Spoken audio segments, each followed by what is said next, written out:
He went from an Olympic snowboarder to the largest narco trafficker in modern times. He is a modern-day El Chapo. He is a modern-day Pablo Escobar. And he thought he could evade justice. Now, let's talk about the person in question. From the root.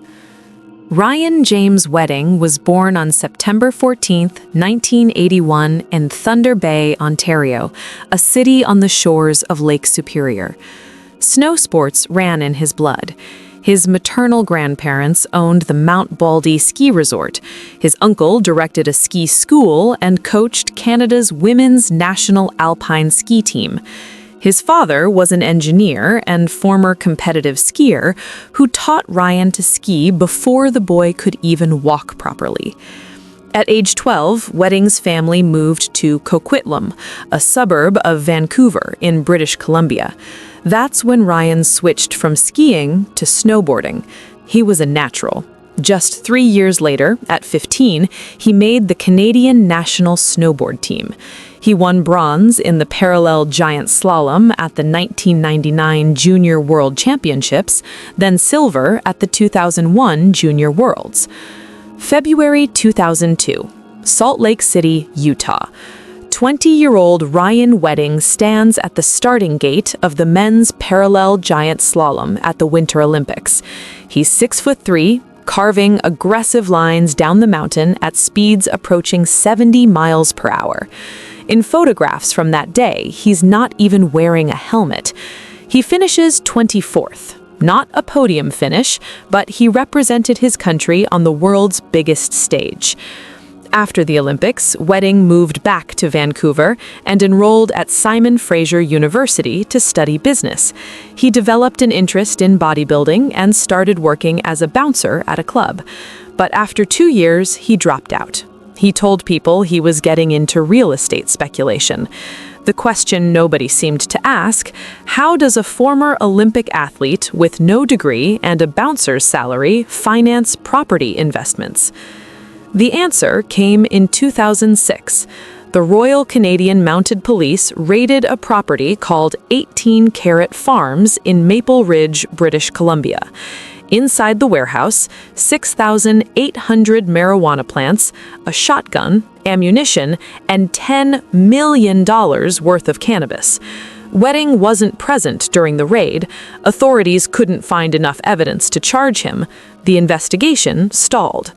But 6 years later, Wedding would make a decision that would transform him from a failed marijuana grower into something far more dangerous. Do you think anyone, whether an Olympic athlete or not, deserves a second chance after getting involved in crime? Tell me in the comments. June 9th, 2008, San Diego, California. An FBI undercover agent poses as a cocaine dealer. Ryan Wedding arrives with 2 associates to buy 24 kilograms of cocaine. Most of the money, Wedding claims, is waiting at the Los Angeles International Airport. They want to grab just 1 kilogram first to test the product. The FBI closes in. Wedding is arrested on the spot. From the investigation's perspective, this looked like a straightforward case.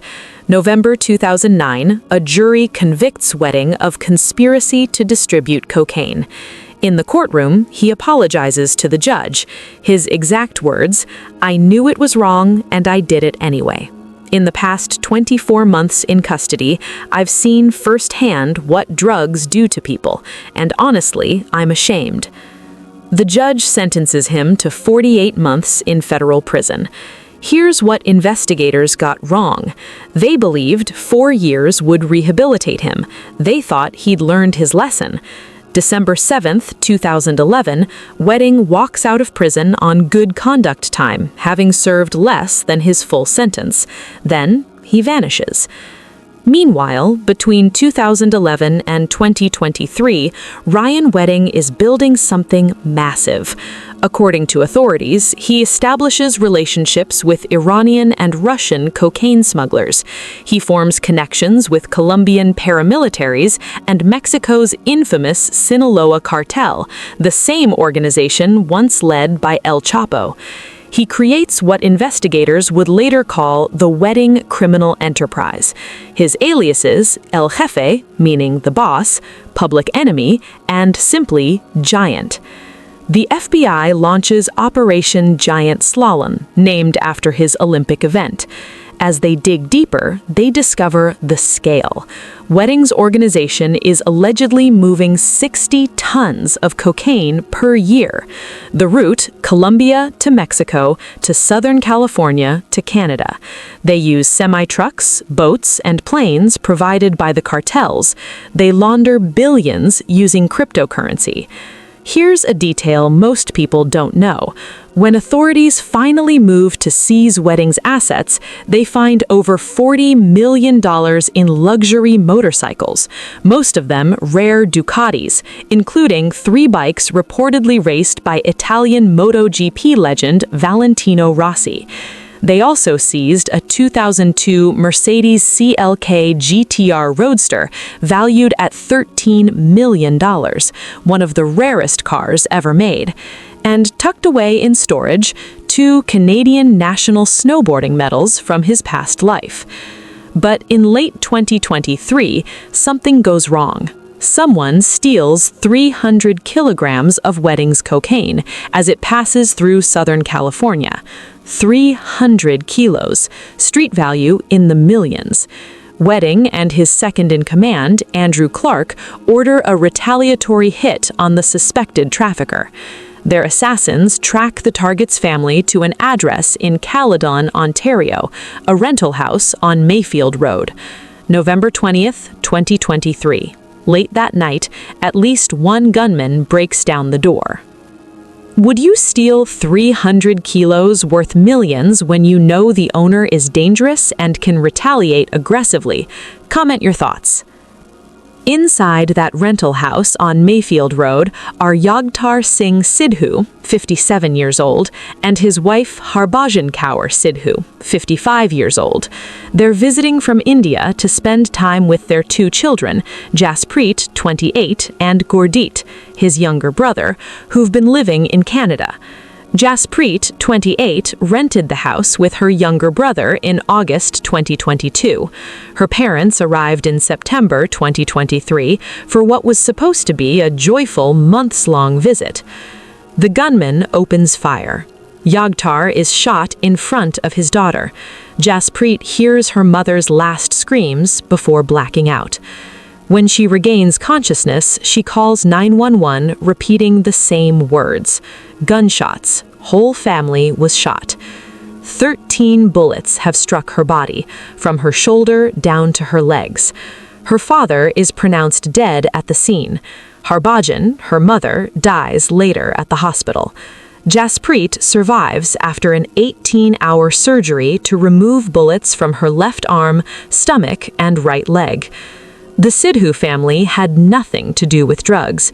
They weren't involved in trafficking. They had no connection to Ryan Wedding's organization whatsoever. The hitmen got the wrong house, the wrong family. An innocent couple was murdered because someone used the wrong address. This is so sad. I see this a lot in movies, never knowing it can happen in real life. Sad world indeed. This case involves mistaken identity. Have you ever been mistaken for someone else in a serious situation? It doesn't have to be something dangerous like drugs, just something casual. Tell us in the comments. The FBI connects the Caledon murders to Wedding's organization through intercepted communications, but they catch a break because of a fatal mistake. Wedding's people used a Canadian website called The Dirty News to post photographs and locations of their targets. It's sloppy. It's traceable.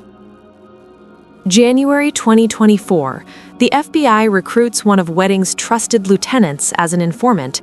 The informant wears a wire and meets Wedding and Andrew Clark at a Starbucks in Mexico City. Clark, captured on recording, explains that he personally sends 2 to 3 tons of cocaine to Canada every month, including 600 kilograms to Alberta alone. But Wedding doesn't stop at drug trafficking. In early 2025, he orders the murder of a federal witness in Colombia who's scheduled to testify against him. His own lawyer allegedly tells him, "Kill the witness and the charges will be dropped." The witness is tracked to a restaurant in Medellin, shot in the head, execution style. Here's the detail that cracked the case wide open: the cryptocurrency trail. Authorities trace over $3.2 million in cryptocurrency transactions directly back to Wedding's network. They seized more than 1 ton of cocaine, 3 firearms, dozens of rounds of ammunition, and over $255,000 in U.S. currency. March 6, 2025, Ryan Wedding is added to the FBI's 10 most wanted fugitives list. The reward? $15 million, one of the highest in FBI history. FBI Director Kash Patel calls him the largest narco-trafficker in modern times. Authorities compare him to El Chapo and Pablo Escobar. October 8, 2024, Andrew Clark is arrested by Mexican law enforcement. November 2025, 36 people connected to the organization are arrested worldwide. But Wedding remains a ghost until January 22, 2026, just a week ago. That's when he reportedly turned himself in at the U.S. Embassy in Mexico City. The next day, he's flown to California in handcuffs. January 26, 2026, Santa Ana Federal Courthouse. Ryan Wedding appears before a judge wearing a tan jumpsuit and ankle chains. He smiles briefly. His defense attorney tells the court he's a former Olympic athlete, which takes mental toughness. Wedding pled not guilty to 17 charges: continuing criminal enterprise, murder in connection with drug trafficking, witness tampering, and money laundering. The judge orders him held without bail. Trial is set for March 24, 2026. Let's see how it goes. I'll keep you guys updated.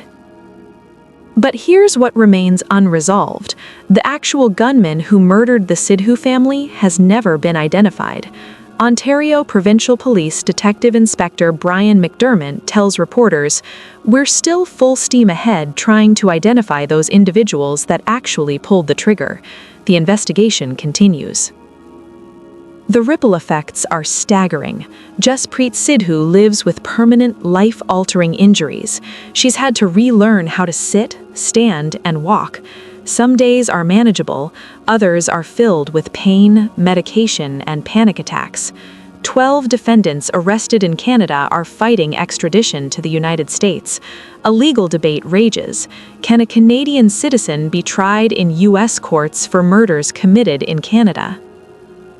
What do you think made the Wedding turn himself to the authorities instead of getting caught? For me, I'll say it was his conscience judging him and he couldn't live with it anymore. Yeah, it happens, even for people who claim to be cold-hearted. This is just my thought anyway. I'd like to know what you think about this. Share your thoughts in the comments. Do you think Wedding will be convicted at trial? Drop your predictions in the comments. Ryan Wedding remains in U.S. custody awaiting trial. If convicted, he faces a mandatory minimum sentence of life in federal prison. He's still wanted by the RCMP in Canada on separate charges. The status of the $15 million reward remains unclear. Authorities haven't said whether anyone claimed it, or if Wedding's surrender disqualifies the payout entirely.